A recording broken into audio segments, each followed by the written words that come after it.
Hi Virgo, something a little bit different for you guys and gals. We're going to do a reading that takes you up to December 2022, so the end of the year. I'm going to use True Black as usual, and I'm going to clarify with the Black Violet Tarot, the Cherry Blossom Edition by Heidi Phelps.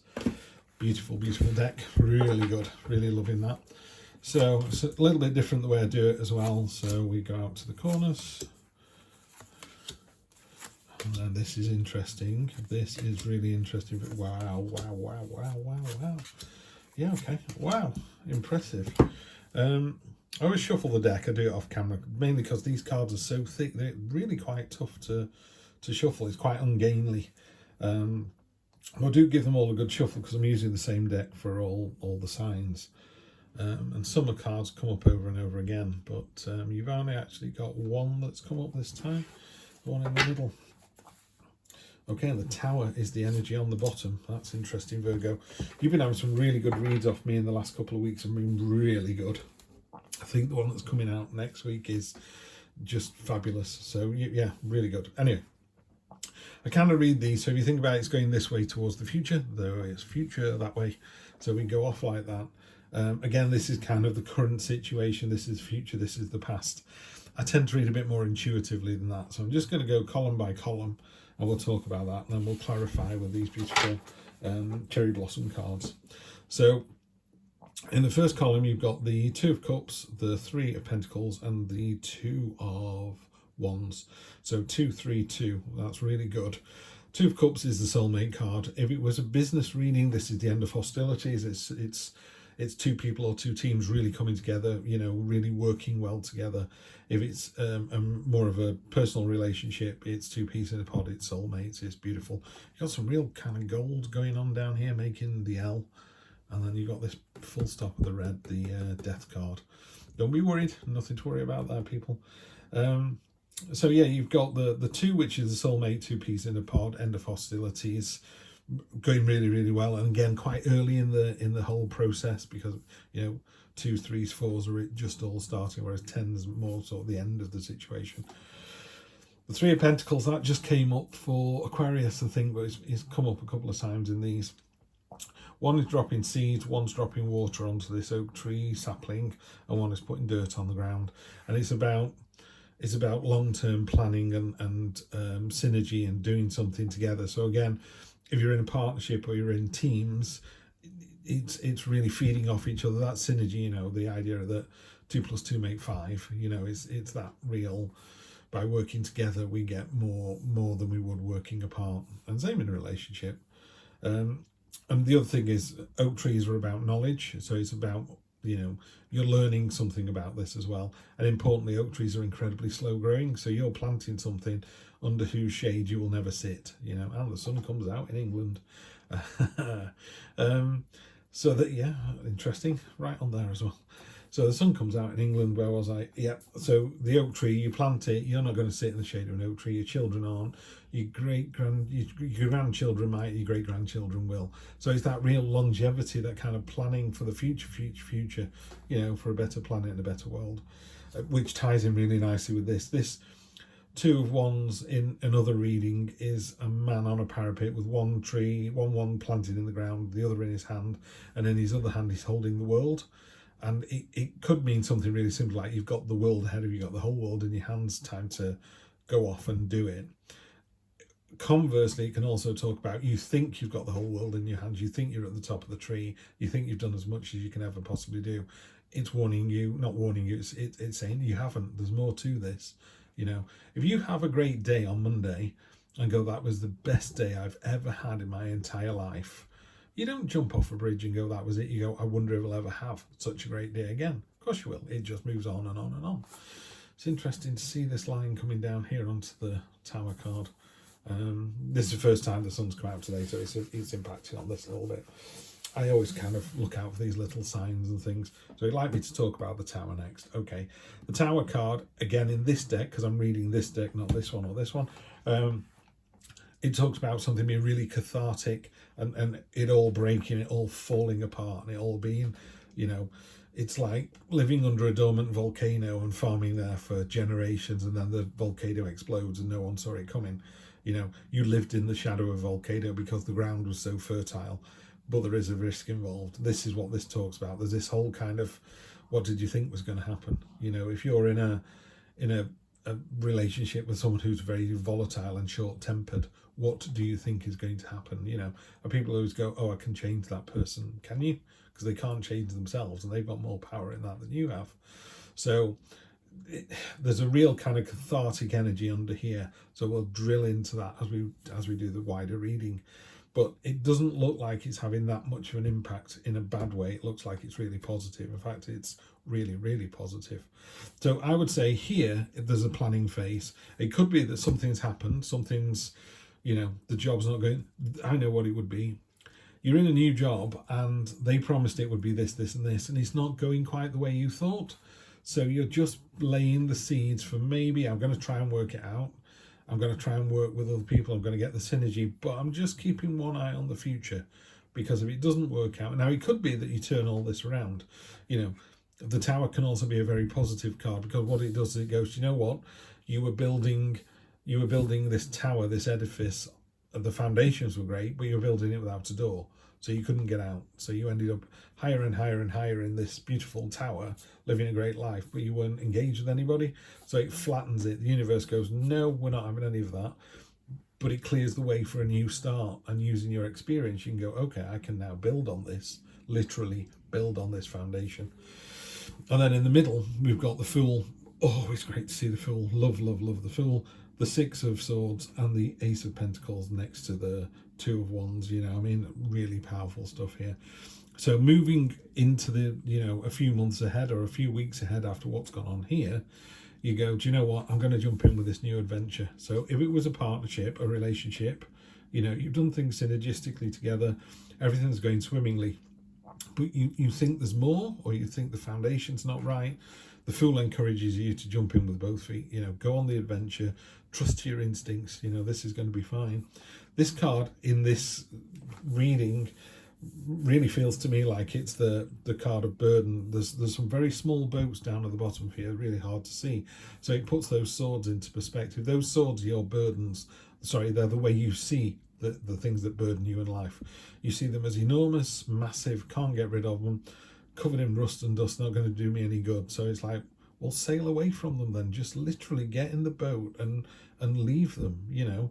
And I'm not talking about if you're in debt. I'm like, oh, well, I've been told by the tarot not to pay my debts. Like, no, that's not what I'm saying. What a load of rubbish.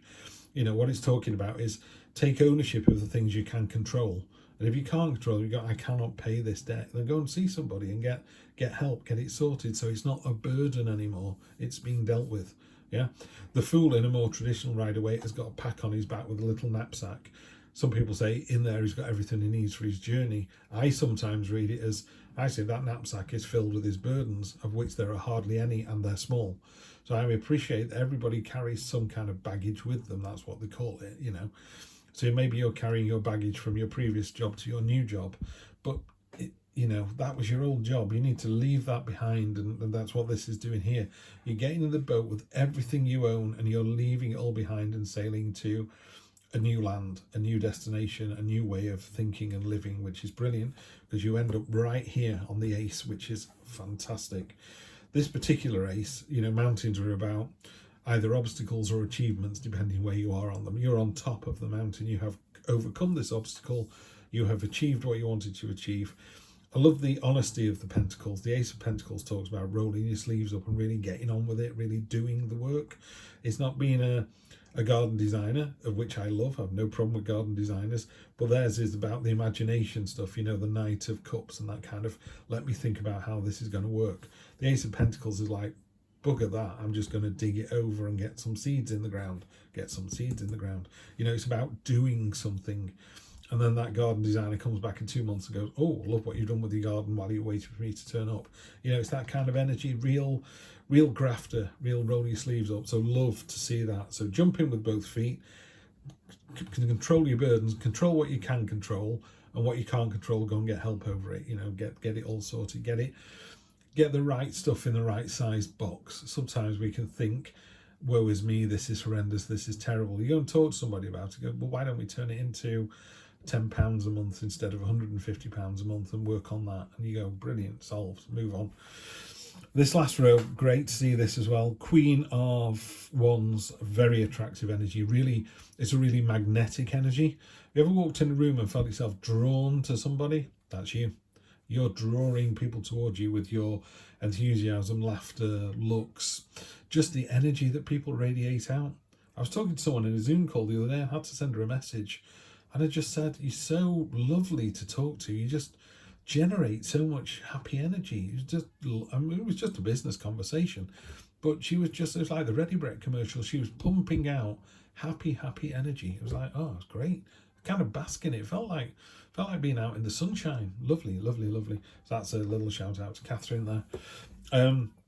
So yeah, the Queen of Wands is that lovely magnetic energy. You know, when you're so, I won't say full of yourself, but I don't mean that in a negative way. I don't mean like, oh, you're so full of yourself, but you're so full of joyful, abundant light that it just thumps out of you, and you got to share it with other people.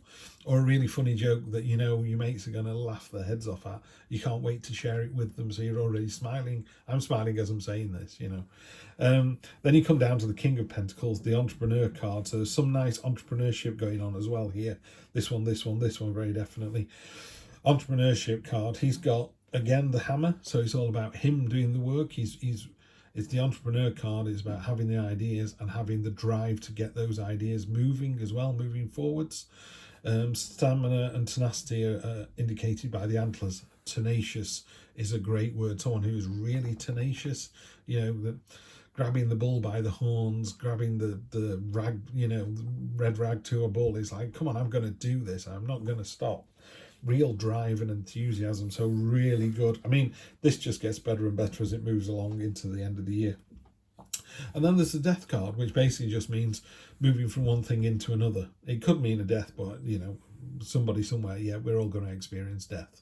So it does mean that, but unless I was sat with an individual and I went, looks like, you know, someone in your family is not well, but the other cards would tie into that. This isn't doing that. This is talking about death can be as simple as coming to it could be coming to the end of a sentence in a book. It could be coming to the end of the paragraph. It could be coming to the end of the chapter, or it could be coming to the end of the book. Yeah. So I think with this, it feels like the end of a chapter. You're going from chapter 3 to chapter 4. Yeah. But at the end of chapter 3, you went, oh, that was exciting. What happens next? Well, what happens next is we clarify this to see what happens next. So let's get these on the go. On top of the 2, we have the 2 of Pentacles. So lots of 2 here, lots of kind of the start of a journey. 2 of Pentacles talks about being fluid and agile and being able to respond to anything that's asked of you. Page of Swords, that's coming in with real enthusiasm and passion. Butterflies, again, that transformation from caterpillar's butterfly, from idea to reality. Then down here we have the moon on top of the 2. In this one, the moon is talking about going on a journey. This crayfish is coming out of the pond there. It's coming out of the subconscious. So things from your subconscious are coming to the surface. So pay attention to those because they're going to drive this process forward. On top of the Fool, we have the Hermit. So not only are you jumping in with both feet, you're doing it because you know you're going to gain knowledge from doing it. Simple as that. Queen of Wands on top of got the Queen of Wands again. So she's coming in twice. Yeah, lovely magnetic energy. Very nature centric, you know, she's very in tune with everything that's going on, very in tune with herself, knows what she wants, knows she's attractive. And I'm not talking about physical attraction, but you know, some days you just go, yeah, I've got this, you know, I'm in a room full of people and everybody wants to talk to me and know me. Really sorry about this light, that could be impacting a bit too much on this. Death next to death, there is very definitely the end of a chapter. Something's going to end towards the end of the year. I'm thinking November, December time, something comes in. It's not a bad thing. It's not, you know, it's not the end of the world. Ties in with the Tower. Something's definitely going to go, that doesn't serve me anymore. That doesn't work anymore. King of Wands. As one of the cards is a misprint. I'm wondering if it's this one. No, I don't think so. So the King of Wands is king of passion and authenticity and honesty, and he knows what he is and he knows what he wants. So that's sat on top of the Queen of Wands. Okay, yeah. So you're magnetic and you know it, basically. King of Pentacles. We've got the 9 of Pentacles. So the 9 talks about she's got focus. So she's got real focus and attention. She's someone who is, or you are someone who is able to generate more of the stuff that you need to generate. So, you know, really simply put, it could be money here. So she is able to give away these 6 because 1, 2, 3, 4, 5. Yeah, give away those 5 because she knows she's got 4 left. And she also knows if she gave those 4 away, the 5 on here would have grown again. You know, it's a vine, it's growing fruits all the time. So it's someone who is able to get wealth and generate wealth and move on to the next stage. Really powerful energy, that one. And then the 8 of Wands on top of these 2 death cards and the Tower card, there's a communication coming in that's really important. So there's very definitely something happening towards the end of the year that's very exciting. Not in a negative way, but it's certainly not going to be a quiet energy. It's a very definite kind of, yeehaw, let's move on to the next one. Wow, very exciting. 12 months, 6 months for you. Let's see what's the energy on the bottom. Energy on the bottom, 7 of Pentacles. 7 of Pentacles, the harvest, isn't it? Yeah, okay.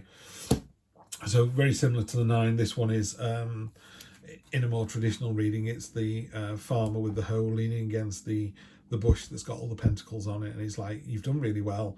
You've planted all the seeds. They've turned to fruition. You're ready to harvest them. So get them harvested, have a quick brew, and do it all over again. So it's a card of, well done, you've come so far. There's going to be a big change, and then it's all going to start again. Excellent. All right, have a good one, you guys and gals, and I will see you on Sunday for your general weekly reading. Take care.